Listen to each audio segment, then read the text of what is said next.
حضرت عمار رضی اللہ تعالیٰ عنہ اور ان کے والدین کا ذکر۔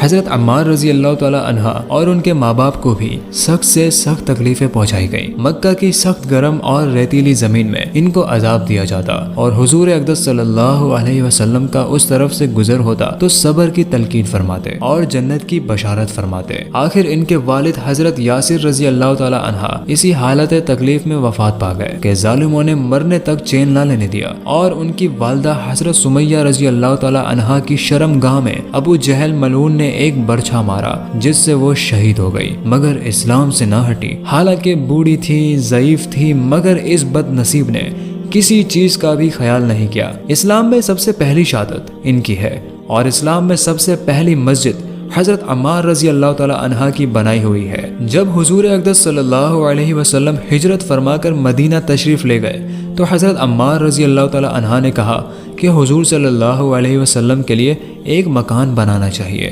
جس میں تشریف رکھیں، دوپہر کو آرام فرما لیا کریں اور نماز بھی سائے میں پڑھ سکیں۔ تو قباء میں حضرت عمار رضی اللہ تعالیٰ عنہ نے پتھر جمع کیے اور پھر مسجد بنائی۔ لڑائی میں نہایت جوش سے شریک ہوتے تھے۔ ایک مرتبہ مزے میں آ کر کہنے لگے کہ اب جا کر دوستوں سے ملیں گے، محمد صلی اللہ علیہ وسلم اور ان کی جماعت سے ملیں گے۔ اتنے میں پیاس لگی اور پانی کسی سے مانگا۔ اس نے دودھ سامنے پیش کیا، اس کو پیا اور کہنے لگے کہ میں نے حضور اقدس صلی اللہ علیہ وسلم سے سنا کہ تو دنیا میں سب سے آخری چیز دودھ پیے گا۔ اس کے بعد شہید ہو گئے۔ اس وقت ان کی عمر 94 برس تھی۔